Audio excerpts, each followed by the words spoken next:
O Império. Introdução. Que obra de arte é o homem? Tão nobre no raciocínio, tão vário na capacidade, em forma e movimento, tão precioso e admirável. Na ação é como um anjo, no entendimento é como um Deus. A beleza do mundo. O exemplo dos animais. Shakespeare, Hamlet. Quando nossos ancestrais partiram da terra, perguntaram a si mesmos: qual de nossas conquistas representa o melhor da humanidade, para que seja levada por nós para iluminar a escuridão? A Federação, enredada em um mundo de contratos e disputas mesquinhas, escolheu a Constituição. Colocaram sua confiança não no homem em si, mas na obra imperfeita do homem. Mas meu ancestral, seu primeiro imperador, foi mais sábio. Ele sabia que a maior conquista da humanidade era a própria humanidade. Havia mais sabedoria em um único nucleotídeo de seu nobre DNA do que em todos os textos e escritos da Federação. É essa mesma sabedoria que nos guia hoje. Não precisamos de um documento empoeirado para afirmar nosso direito. Somos humanos, nascidos para governar. E o universo aguarda a mão firme do nosso governo. Imperador Traskyn Duvel II, rascunho do discurso não realizado, escrito imediatamente antes de sua morte súbita e inexplicada. O Império, embora mais jovem do que a Federação, é facilmente igual à sua rival histórica em termos de escala e recursos. A principal distinção social entre as duas potências é que a escravidão é legal no Império, um fato que tem sido fonte de controvérsia desde sua fundação, tanto dentro quanto fora do Império.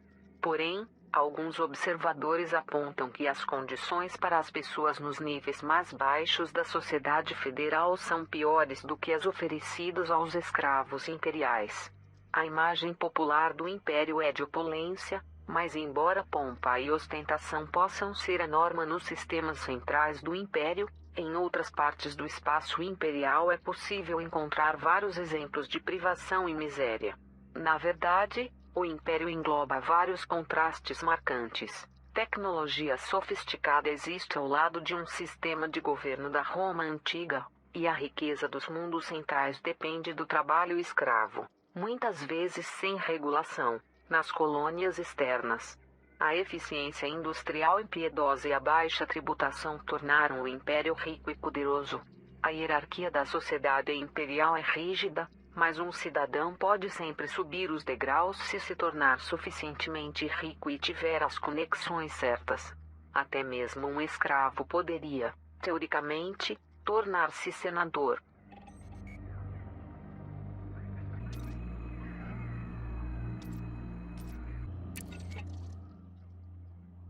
O Império Histórico. A colônia de Akenar foi fundada em meados do século 23. A rica empreendedora Marlene Duvel estava tão frustrada com o governo federal que fundou uma colônia independente por conta própria no sistema Akenar, escolhido por sua posição afastada. Quando Marlene morreu, pouco depois, em um acidente de voo, seu irmão Enson Duvel assumiu como governante. Enson Duvel, o imperador Duvel aboliu imediatamente a incipiente democracia que Marlene estabelecera e em seu lugar estabeleceu um sistema modelado na Roma antiga. Agora, ele era o imperador e seus aliados mais próximos eram seus senadores. Quaisquer colonos que porventura se opusessem foram forçados a aceitar em silêncio a visão de Duvel, tamanhos eram sua riqueza e seu poder. Também acreditava-se que Marlene Duvel, como Remo na antiga Roma, fora assassinada por seu próprio irmão. Ninguém ousou fazer a acusação. A extinção dos ribeirinhos. Os colonos sabiam que o planeta que haviam colonizado, Akenar 6D, tinha vida nativa, mas não se sabia inicialmente que ela incluía uma espécie racional, apelidada de ribeirinhos depois que foram observados escavando a lama às margens de rios em busca de comida. Embora os ribeirinhos estivessem em um estágio de desenvolvimento pré-agrícola, parecia que tinham desenvolvido um idioma rudimentar. Também criavam formas rudimentares em argila sem utilidade prática óbvia, indicando a possibilidade de uma cultura artística nascente.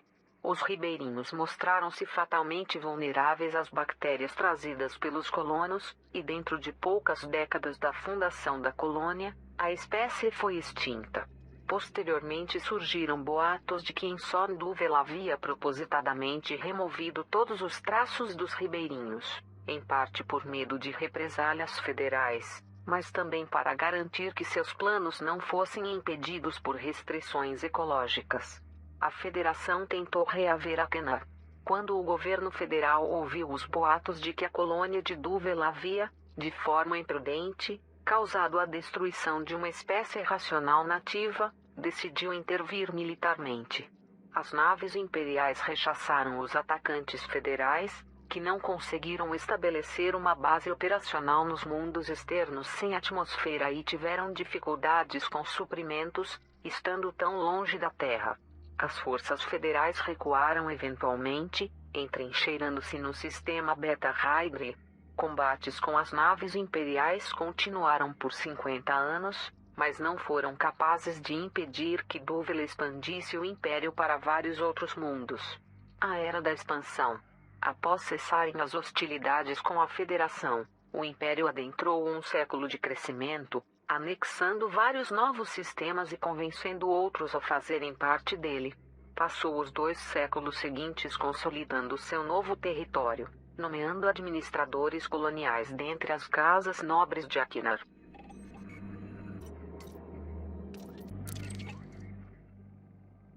O Império. Sociedade. Um modelo da Roma antiga.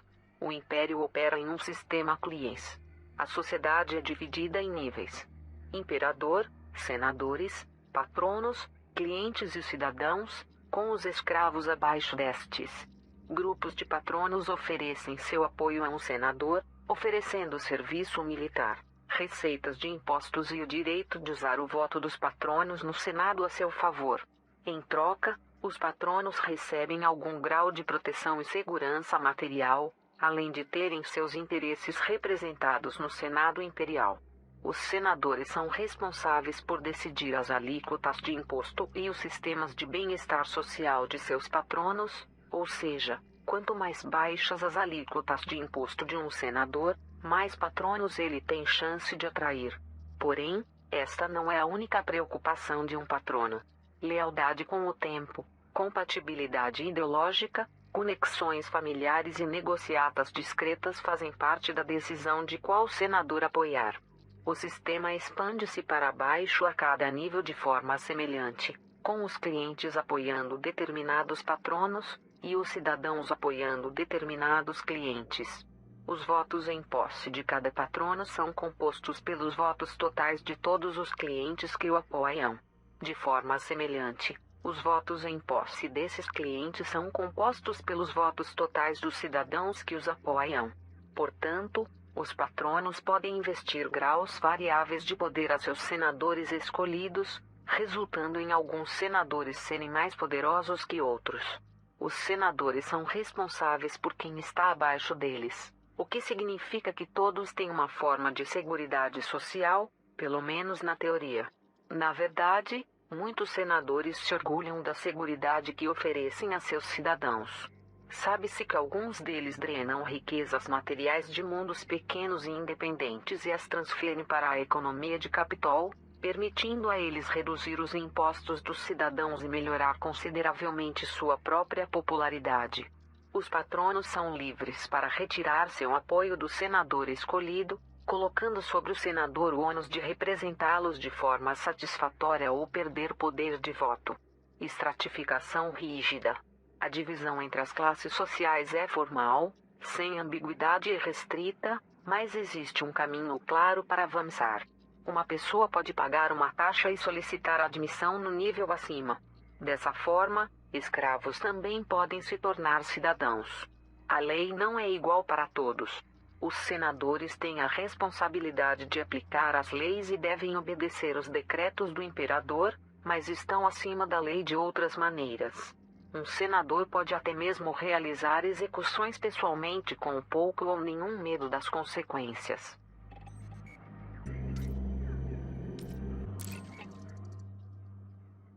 O Império. Poder militar.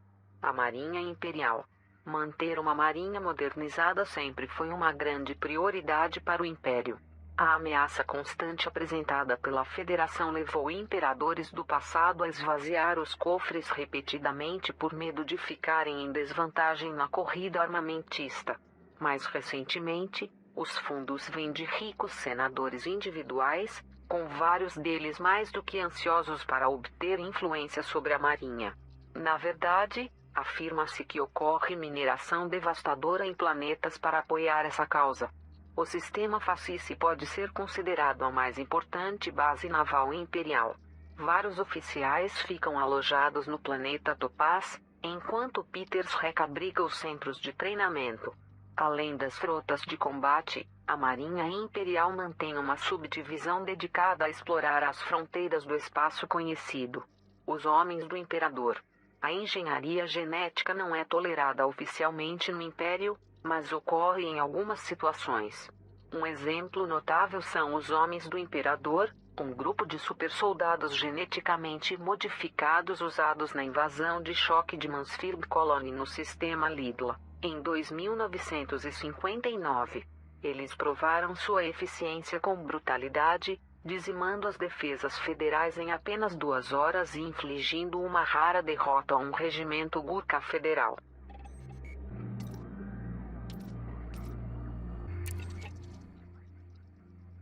O Império.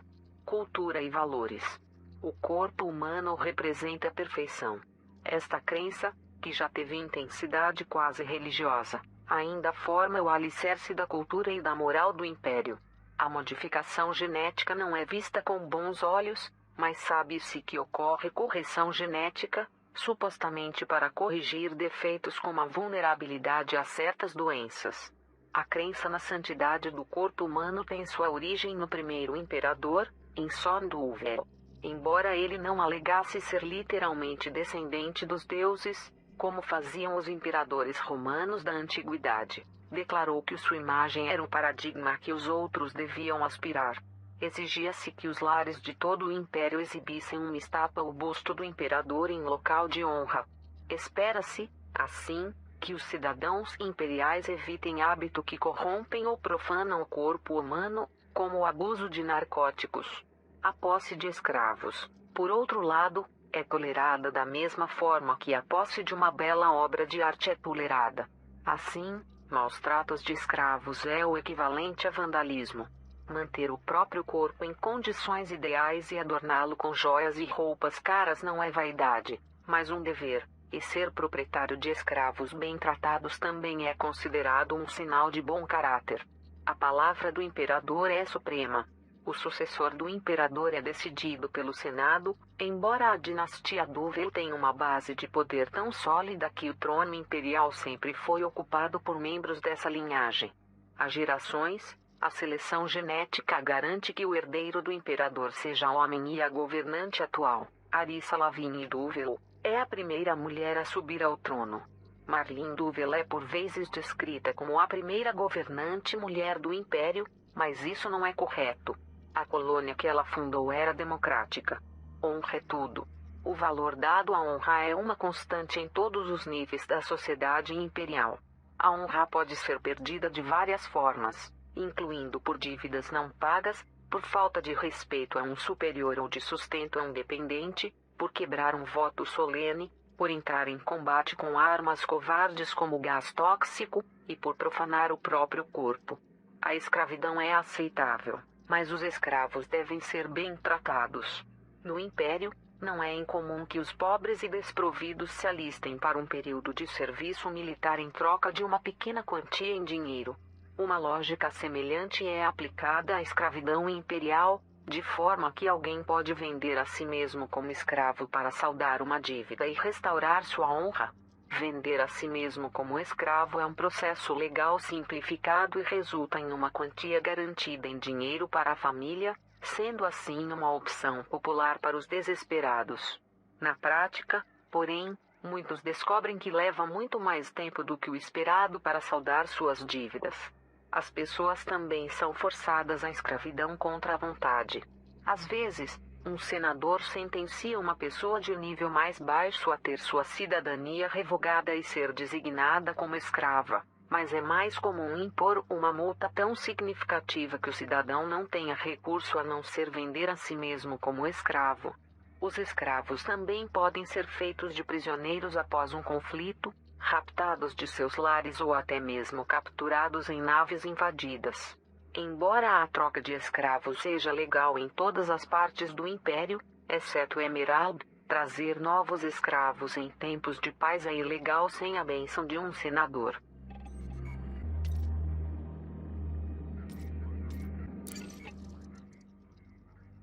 O Império.